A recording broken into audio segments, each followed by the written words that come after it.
today. How are you? I'm good, Jenny. How are you? I'm well. You look amazing. Thank you. So do you. Thank you. You match perfectly. I do match. Yeah, it's nice. I mean, the color is like exactly the same as that color. It's almost like you planned it or something. But I know you didn't because you were supposed to be on before and that's what you were going to wear. And that's before we had the pink lights. So yeah, Yes. You just did a good job. Well, Thank you you so much for being here. This is your first podcast. It is. Thank you, Jenny, for asking me. Yeah, I adore you.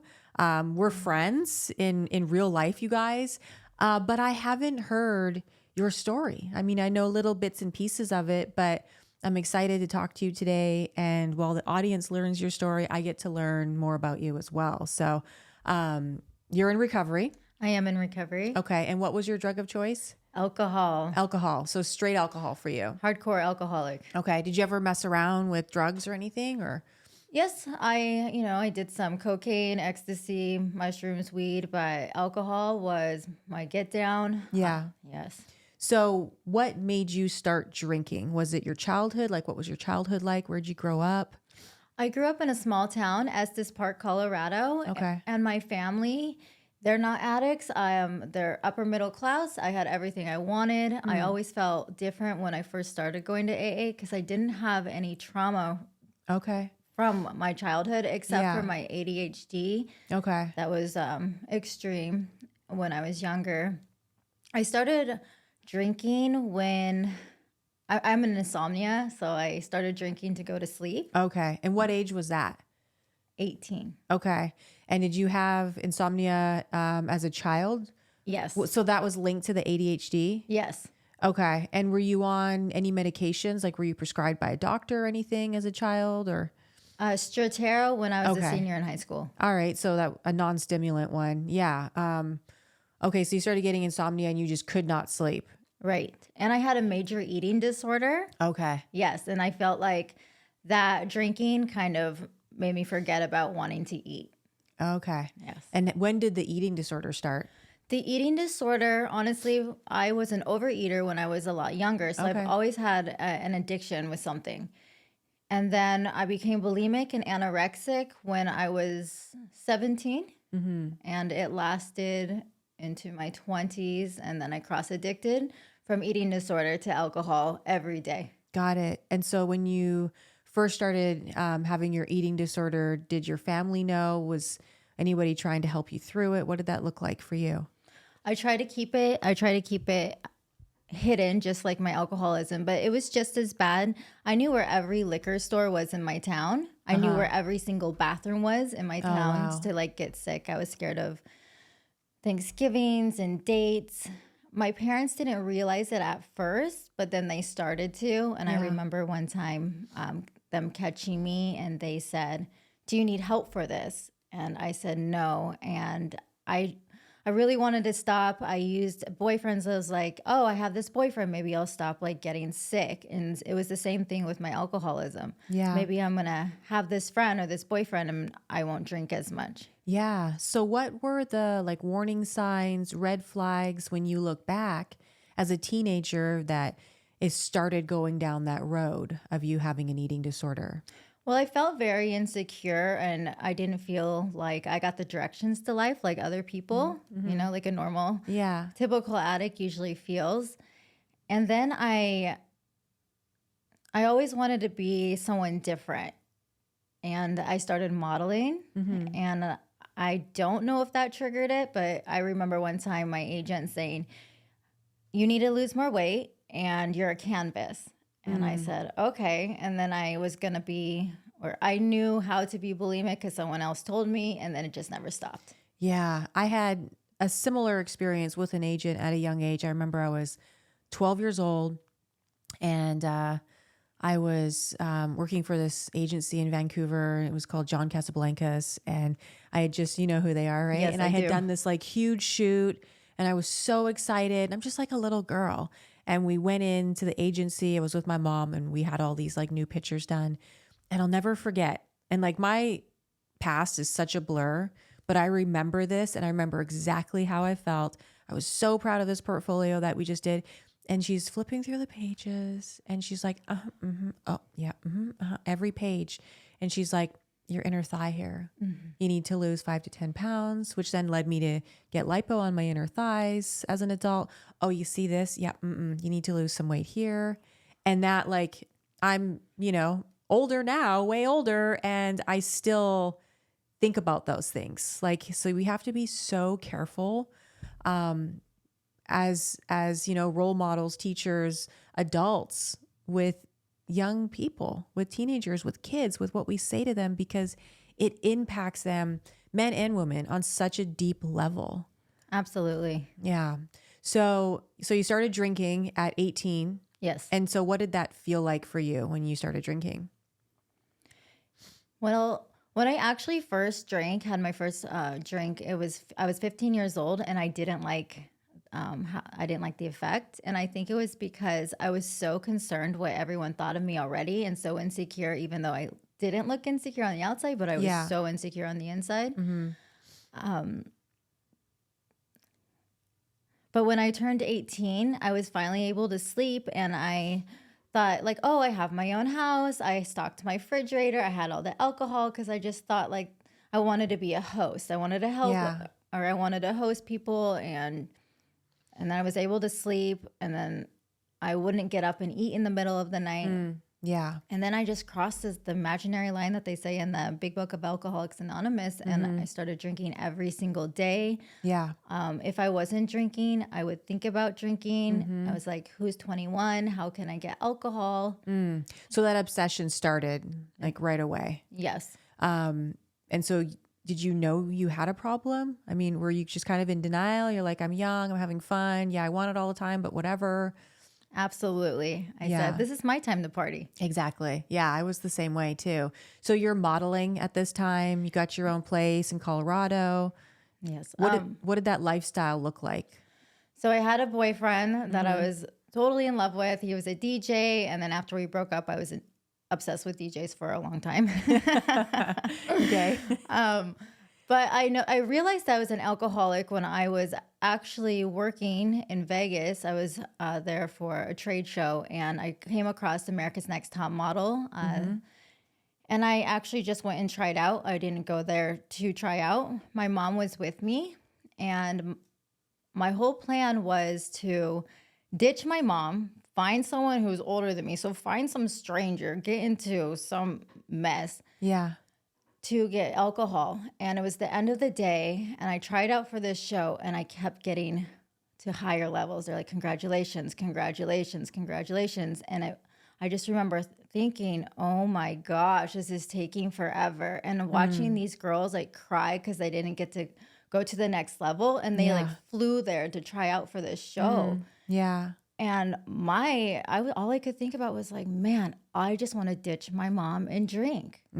Yeah. And then finally, I was the only girl that even got to stay there. And my mom told me, she asked some other girls, where is my daughter? And they said she's the only one that got to stay. And I remember getting handed this booklet, and I was so excited that I thought we were almost done. And they said I had to sign my life away, and the booklet was this thick. Yeah. And I just was like, oh.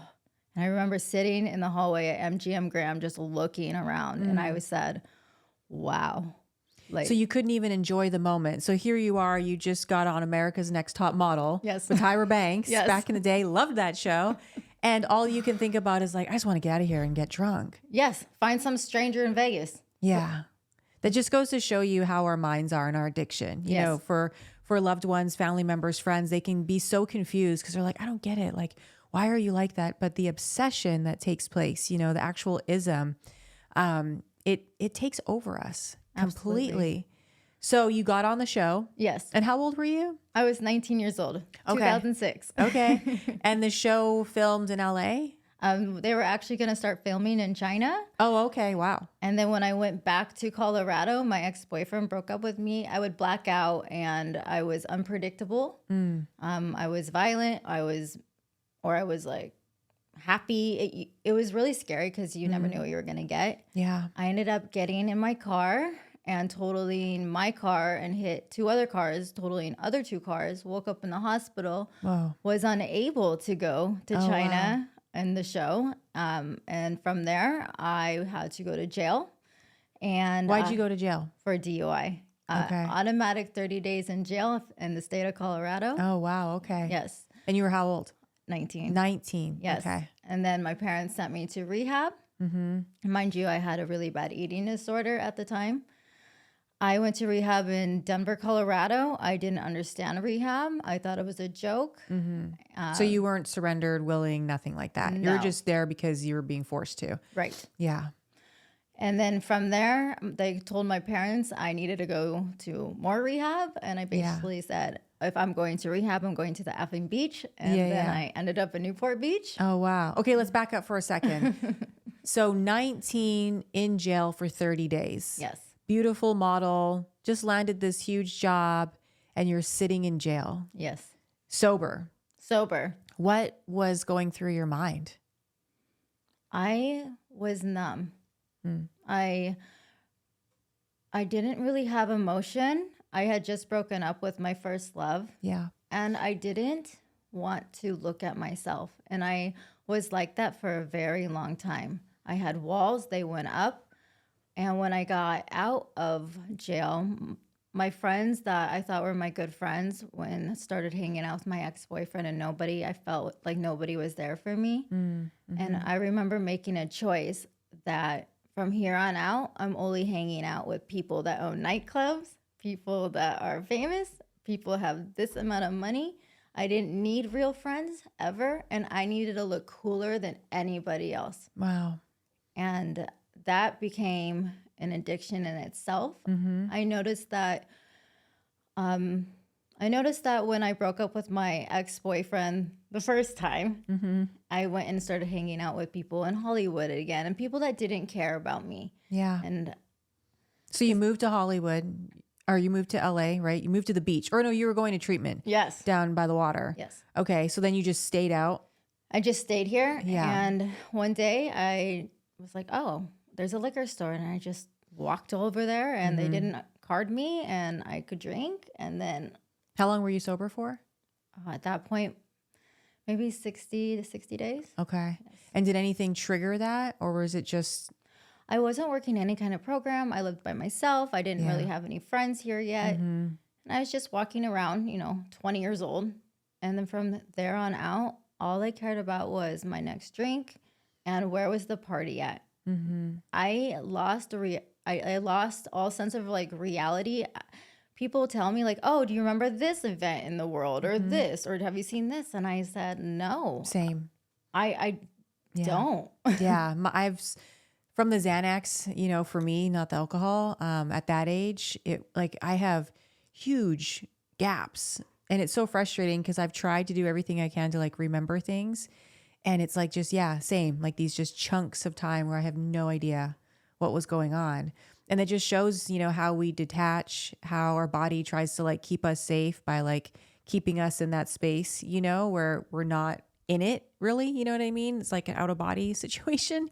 And so you're up just running around in LA doing your thing. And were you modeling? I mean, how are you keeping it together during the day? Like, what did a typical day look like for you? Oh boy. Okay, so I dated somebody that had a lot of money, and I actually felt stupid because of my ADHD when I was younger. I already felt like I didn't do good in school. So that right there, I thought I was stupid. Plus, I needed to live a certain lifestyle. I thought I grew up with a certain lifestyle, so that's all I knew. Yeah. And then I also needed to drink. And I needed to find somebody just as sick as me. Only they weren't drinking all the time. Yeah. And, there was a lot of sexual abuse. There was a lot of trauma, but I really didn't care at that moment. Yes. So I didn't work.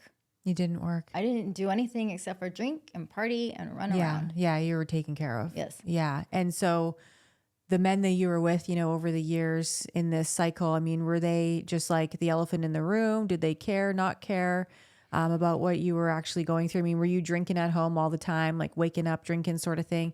Yeah. And they just allowed the behavior. Yes. Yeah. That's how it was with my ex-husband. I was married to him for 13 years. And would you party with your exes? Kind of. Okay. Like so they were there. yeah. just to have them there Yeah. because they wanted to be around Right. sometimes. Yeah, that's with my ex. I mean, we partied together. Like that was our thing. And then he would stop like after a weekend and I couldn't stop. And it was always just like, what the F is wrong with you? And just stop doing this. Like you're so successful in other areas of your life. Like he couldn't understand it, but then just enabled the behavior, you know, would go pick up alcohol for me, would go pick up pills for me if I started to go into withdrawal.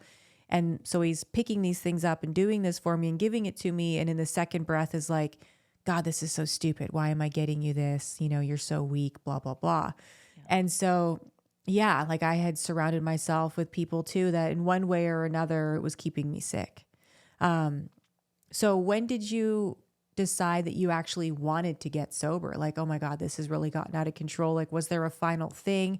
I know we talk about bottoms, but a lot of times it's not really a bottom. It's just a moment. How was that for you? Yes, I've hit a lot of bottoms in my life that, you know, you would think that would make me stop. But things like the first real bottom I had relapsed after this situation. It was 4 years ago. And I just woke up and said, this isn't cute anymore. Where is my life going? Yeah. And then I finally asked for help and listened to help. I was in and out of sober livings. I just wouldn't stay. I thought like the idea of being sober was a cool idea, but I couldn't figure it out yet. So when you asked for help, for people that are watching, and this was my story too, that don't know how to do that because that's not their scene, like walk us through what that looked like for you, the thought process, then asking for help, and then what were the steps you took to get the help? So I already knew about AA and sober living because I had to go there. Otherwise, I would be cut off from my family. Okay. That was how the whole thing started. Got so it. there was little seeds like planted in my head. And then one day, it was right before COVID, a couple months before COVID. I just couldn't do it anymore. And I knew some of the tools. And then I went to an AA meeting and I just said, I'm willing to listen to someone else. Okay. And what would happen was I would start listening to somebody, and this is the insanity part of it. I would go up to somebody that, you know, has a life, doesn't use drugs or alcohol, and I'd ask them for help. But as soon as they said something I didn't like, I would go the other direction. Yeah. And it's like, but I'm asking them for help, but I'm not doing it. So like that right there is insanity. So when I finally started listening to somebody and just following direction, even if I didn't want to, I went to a lot of AA meetings. That's what helped me at first. And then honestly, I got a boyfriend, which probably wasn't a great idea. But in a sense, he was in my life for a purpose. And then COVID happened. Okay. Yeah. Yes. What was the withdrawal like for you? Because you didn't go to detox? Oh my gosh. I'm epileptic anyways. So no, Dangerous. Yes. So I have seizures regardless when I detox. I hallucinate. I get very, very, very sick. And I actually did go to detox. Okay. Yes. Yeah. So detox and then straight into AA. Yes. Okay. I can imagine that having to humble yourself would have been pretty much just as hard as getting sober. In my head, that's how I see it, because I had to do the same thing. Like, how was that for you? Like humbling yourself from a lifestyle that you were used to, you know, taking the next indicated step, which was, you know, having a healthy lifestyle and not living that way anymore. Like, how did that work for you, humbling yourself? Yeah, so my perception back then was very off. I was like delusional almost. I used to think and honestly believe this. I'm a good person. I'm a vegetarian. Like, I do like nice things, but really I was so self-absorbed and I just was so broken. I didn't want to look at myself. So that's why my ego was so big. But when I finally humbled myself and admitted I have a lot of issues, it was scary. And I broke down because I didn't want anybody to ever know the truth about me. And I was like that from a very young age. Wearing those masks. Wearing those masks. So finally, when I did that, I felt freeing. Yeah. It was the first time I was ever honest with myself out loud and with another person. I'm a firm believer if you're not honest with yourself, you will not stay sober. At least I won't stay sober. Yeah, no, I agree with that wholeheartedly. What were the different modalities, treatment, things that worked for you on your recovery journey? What different things did you do for yourself besides AA? I believe the fellowship, and I have a lot of sober friends, and staying close with them helps a lot. Being out in nature.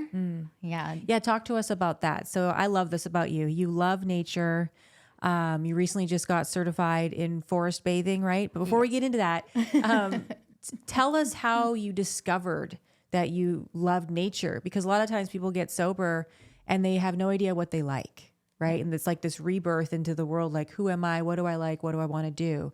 So how did you figure that out? I grew up in the middle of the forest, and I've always felt a strong connection with nature. I'm very empathetic to nature. Even when I see carvings that people carve their names on the trees, I get really sad. Yeah. My parents one time were building this lake, and they sent me to go camping with some of my friends because I had to cut down a bunch of trees. And I came back and had a funeral for the trees, and I went and talked to them. Like, that's so sweet. I've just always been very connected. And then I lost sight of that when I was drinking and using. And then I just noticed how happy I am and serene I am when I am outside in nature and completely just like present. And then I realized like I did struggle with a higher power. And then I just kind of realized like I don't control that pine cone that falls from that tree and goes into this other tree. Yeah. Like this is so beautiful and it makes me feel good. And there's so much more in the world other than me. Yeah. I just stop and look around. Yeah. Yeah. My higher power for me, especially when I first got started, was nature, the ocean. The ocean for me, I love like the sequoia forest and the big redwoods. I'm going there in a couple of months. I'm so excited. But the ocean, like to this day, I get down to the water. I try to every day, just getting my getting my toes in the sand and just like grounding myself into that space. It's like what you said. It's just like this freeing, content. You're just in the moment feeling. And it just feels like 1,000 pounds is just off my shoulders when I go into nature. So yes. I totally relate to that. So you completely switched your lifestyle. So you went from like partying, hanging out in LA, modeling, being taken care of, to putting yourself back to school, right? Yes. So what did that look like? So during COVID, I actually went back to school for drug and alcohol counseling. And then And how was that? Did you love it? I mean, with the ADHD as a child, and thinking you weren't smart, was it challenging? Or? It was at first. And when I tell people I thought I was stupid, people say, like, what? And so that was just a huge accomplishment for me. Yeah. Yeah, same. That's what I did too. When I got sober, I went right into school and I was terrified. I hated school as a kid. Sorry, Mom. I loved it in elementary school, but junior and senior, I was like, I can't stand school. I was in an alternative school at one point, so it was just all over the place for me. Okay, yeah. And so when I went back to school, I was like, oh my God, how am I going to pass these classes? And it's just so interesting that when we're doing something we actually want to do and we have a clear head and we're aligned, with our purpose. For me, I got straight A's. Like I could study. Yes, it was challenging, but I enjoyed doing it, so it was a totally different thing. So yeah, what do you say to like a girl out there that's watching this that is terrified to go back to school? She's just gotten into recovery and is like, you know what? I really want to go back to school, but I'm scared. I don't think I'm smart enough. Like, what would you say? I would say, go for it. Try it. I always say that, like, no matter what, you can try something. And if you don't like it, go back to the life you were living. I mean, you can do that in like any aspect of your life. You know what I mean? Just at least just give it a try. It's Absolutely. One semester, just go see how you feel, take a course somewhere, take a class. And the people you meet too, like you're aligning yourself with what you want to do and the right people.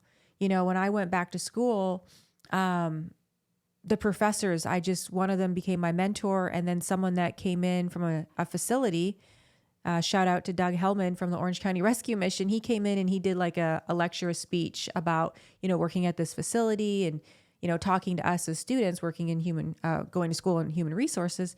And I was like, I resonate with him. And I waited till after class and I went up to him and I was like, I have to know you in one way or another. I'd love to have you as a mentor. And I started volunteering in their kitchen. And this is, in the first 6 months of recovery.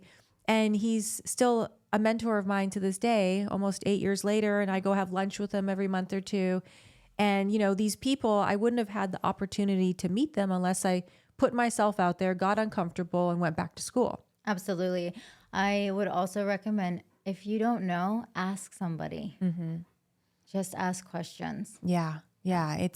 There's no harm in that. And you know what? People love to talk and give you an answer. Yes. It makes them feel good. For a long time, I didn't like to ask you like, oh, I'm going to be a burden. And, oh, I feel stupid. And, oh, what are they going to think of me? When really people love to answer questions and be there and show up for you if we allow them. Absolutely. Right? Okay, so you went to school and did you get a certificate? Did you get a degree? What did that look like? Yes, I did graduate. Okay. And then I wanted... Congratulations. Thank you. Thank you. And before I went to school, I was in between, do I want to do something for the environment or do I want to do something for people? And I was just praying to God after I finished my first school. And something popped up on Facebook, actually, and it said forest bathing. And I said, what is forest bathing? Yeah. And I realized after I did some research that I could not only help nature, I could help people, and I can help animals all into one thing. And from there, I went back to school for forest bathing. It's called forest therapy, Shinrin Yoku. It's a practice originally designed from Japan. And I loved it. And I just got my certificate. I went to Costa Rica a month ago and did my final course there, graduated. It was amazing. Can you kind of walk us through what forest bathing is? Because when you first told me, I was like, what is this? You like get naked in the forest? I told my mom, I was like, forest bathing. And my mom's like, are we going to like go in the forest and take our clothes off? And I was like, no. Yes, that's what a lot of people say. And forest bathing just means immersing yourself in nature. It just means going outside in nature. And you don't have to go on a big hike. That's not what it's about. Anybody can do it. And what it is you just slow your mind down, and I will guide you. And the forest is actually the therapy, or the beach. Nature is actually the therapist. Yes, and I just guide the practice. So I have people use all of their senses, and I get people into an illuminating state, which is just in between, not hypnosis, but it's just calming. Sometimes memories come up, and then you can work through it. It helps with depression, anxiety, and actually trees naturally give off a chemical that attacks trauma cells in the human body and increases white blood cells. So in Japan, when they were having an epidemic, they actually sent people out. Doctors sent people out in nature with a prescription guided by nurses and forest therapists. Way. Yes.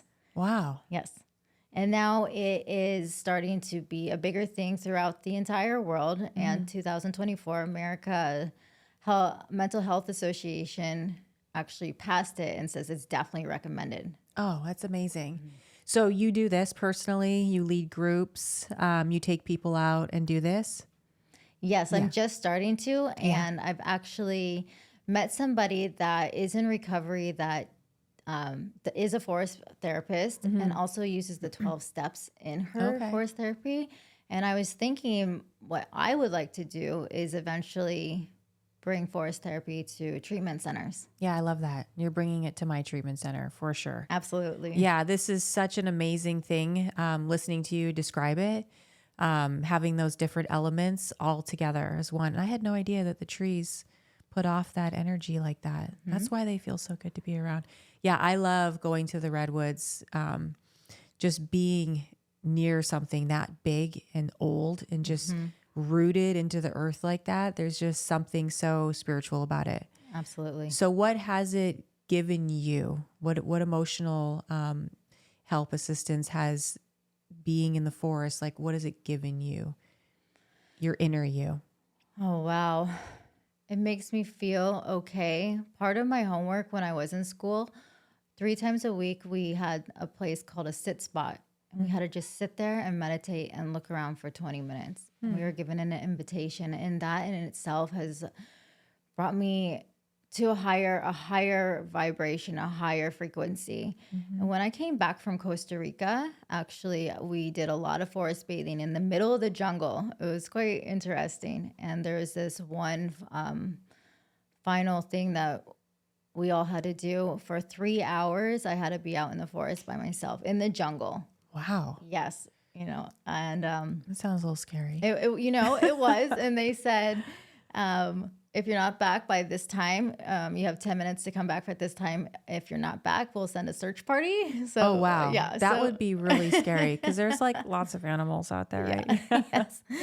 And I found this waterfall and I swam in the water and I brought crystals with me from here and I had a little meditation. We went and looked at these trails prior to this, so I kind of knew where I was.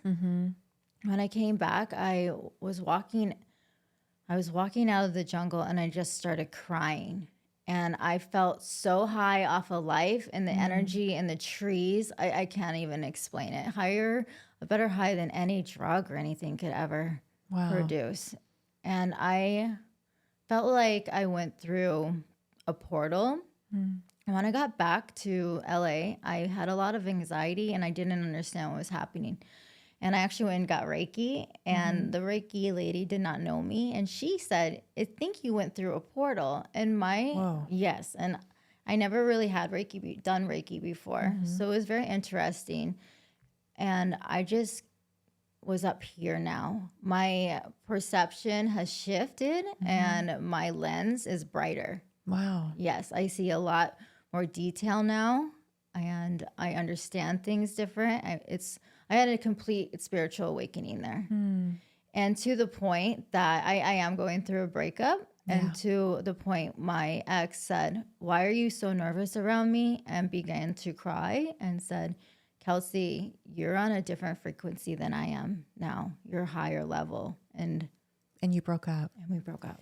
So what does that feel like with, relationships, loved ones, when you do make that change? You hear people go through these spiritual changes, and a lot of the times the family, friends, loved ones, it's like, I don't recognize you anymore. Who are you? So even though you feel amazing, I'm sure it could feel kind of lonely at the same time. So how do you deal with those feelings?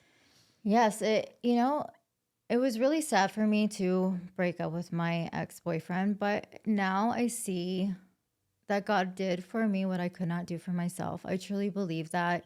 And, our relationship was very beautiful. There's very little regret. And we left on a good note. This is just what happened. We're moving in different directions. Yeah. Yes. But, it was very sad. I'm still recovering over it. It hasn't even been a month. Yeah. But, God works in mysterious ways. Right before I broke up, I already had a job down here, met you. I found a new place to live all in like 4 days. Yeah. So it was all just lined up. And yes. And I love that. And it's because I'm huge on like God shots. Yes. And like actually being self-aware enough to look at the synchronicities of life.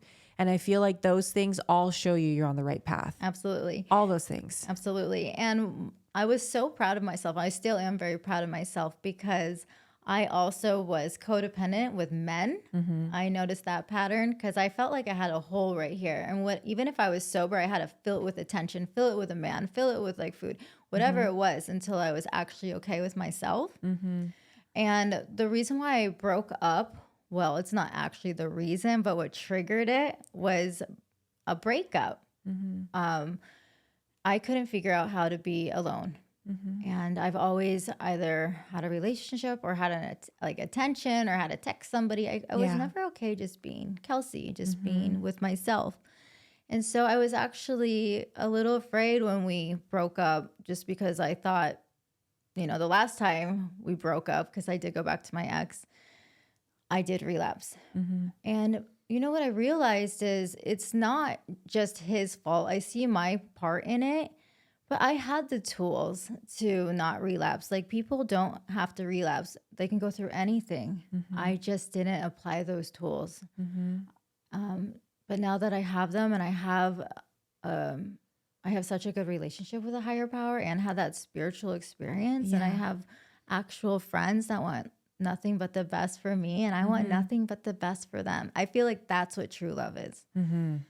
I knew I'm going to be okay, and I am okay. Yeah. I'm okay.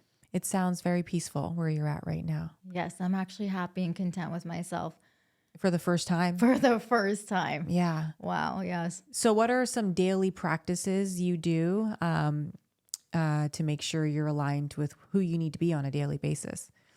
So I do have a few group chats with some friends, Mm-hmm. and I make sure I text them every day and they text me back. So I look up little quotes. Mm-hmm. I get that every day. Thank Yes. you. I pray. Mm-hmm. I pray to a higher power. I used to be scared of the word God. I didn't understand what that meant, but it's just good, orderly direction. Mm-hmm. So I just pray to a higher power. I do take walks, just like you said. Actually remember you saying, go to the beach every day. And I live down from the beach, so I walk my little dog outside. And if I don't make it to the beach, at least I make it to the park. And I'm outside. I feel so much better. Yeah. I do work in AA program, so I do call my sponsor every day. And I am going through my steps again. So yay, step 4 again. Yeah. That's Nice. what I'm on. Okay. Yeah, but every day, I make sure I do something for my recovery and I hold myself accountable and I just go outside and what can I do for someone else? Mm-hmm. That right there is the game changer. I didn't realize how powerful that tool would be to help somebody else. It's like any day that I help somebody else, like my life is just so much better. Absolutely. Yeah. And we need to stay connected. This is not something we can do on our own.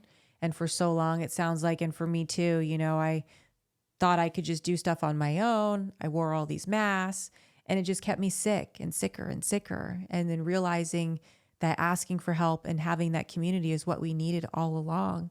It's like we need that community and that support to help us find who we are. And then once we find who we are, although we still keep that community, then we're okay with being by ourselves. Absolutely. Because I've had such a hard time with that too. I mean, even still to this day, if I'm being completely honest, I'm single right now as well. And it's hard not to be like texting people back and forth, text or Instagram or looking. And it's like this thing where you're just, it's like, it's when I broke up with my ex-fiance, I was like, all right, I'm going to take a year and I'm not going to date anybody. I'm just going to take care of myself. And that lasted like 3 weeks, like Yes. just calling myself out, like it's so hard to do those things. So yeah, work in progress, but being able to stay sober, and recognize, if things are a little off, like for you, if you're feeling a little triggered or you're having an off day, what do you do? What's your go-to? I actually started praying. Okay. And I will reach out to somebody else. I'm a firm believer, opposite of addiction is connection. I can't do this by myself, and I don't like to get stuck in my head, and I will talk to somebody else about it. So with praying, a lot of people struggle with that, especially early recovery. They feel silly. They don't understand it. Also, they say they just have thoughts coming in their head all the time and they can't do it properly. What would be your suggestions? What's your experience been like? So that's exactly how I was. I first was very turned off by the word God. I said, like when I went to AA or any 12-step, I said, what the F is this? Like, this is a cult. This is sexist. Like, what is this? It's religious. But like that's not what it is. And when somebody asked me to pray, I didn't understand that either. I felt silly. And it's like, why do I have to feel silly? Nobody's watching me except for my higher power and me. Right. When it came down to it. And I believe there's no wrong way to pray. I can pray in my car. I don't have to get on my knees. They say like when you get on your knees, it's like a full surrender. I'll just talk, and sometimes I'll have like other thoughts coming in, but I'll just redirect myself and just say, This is what I say every morning. Like, God bless my friends, my family. Please help all the people that are suffering, all the nature that's suffering, and all the animals are suffering. Is there anything I can do? Please help me get out of my own way. And it's working. and it's working. What would you say to a young lady that is having a really hard time finding a good meeting? I know you do a lot of meetings, you meet a lot of people in different areas. How does someone find a meeting that fits their lifestyle and who they are? So people go to meetings. I would say find the right meeting. If you don't like one meeting, go to another meeting. There's like hundreds of meetings around here. I would recommend a woman go to another women's meeting. And just find the one that you like, and don't obsess over the differences. Look at the similarities. Even if the only similarity in that room is the person sitting next to you has a drug and alcohol problem. Even if that's it, that's it. But keep trying, keep going, put some effort into it. I think personally for me, if all the liquor stores or the drug dealers were 2 hours away from me and it was a snowstorm and I was in some town and I couldn't get there, I would get there somehow. I would trudge down that blizzard in stripper shoes, hitchhike with some stranger, like get to that liquor store no matter what. Get to another meeting. It's only a couple hours of your life, like a week. We need to work as hard on our recovery as hard as we worked on getting drugs and alcohol. Absolutely. And it really is life or death. Yeah, it truly is. Yeah, I remember when I lived in Oklahoma for 8 months, when I thought I would change my demographic and I'd be better. And it was like the middle of winter and I didn't want to drive because I'd been drinking. So I would walk in like the ice and snow down to this liquor store, like falling, half the way down to get alcohol. Absolutely. It's crazy the stories, and the then and now. I was talking about then and nows this morning, and it's just remarkable. And I think people need to see this more, like where we were and who we are today, because there's a lot of stigmas and stereotypes around alcoholism, drug addiction, mental health. And it's viewed by a lot of people, bless their hearts, they don't know better, but just as these like homeless drug addicts under a bridge somewhere. And that's not the case. No. It's affecting everybody one way or another, whether it's your loved one or you're personally going through it. And we need to look at it differently. Absolutely. And be able to show how we can overcome these things, who we are today, and then how we help others, So yeah, thank you so much for being here. Thank you, Jenny. I love that I got to hear your whole story. I love you even more now. So you're amazing. Thank you so much. Love you too. All right. Okay, you guys, we'll see you next time.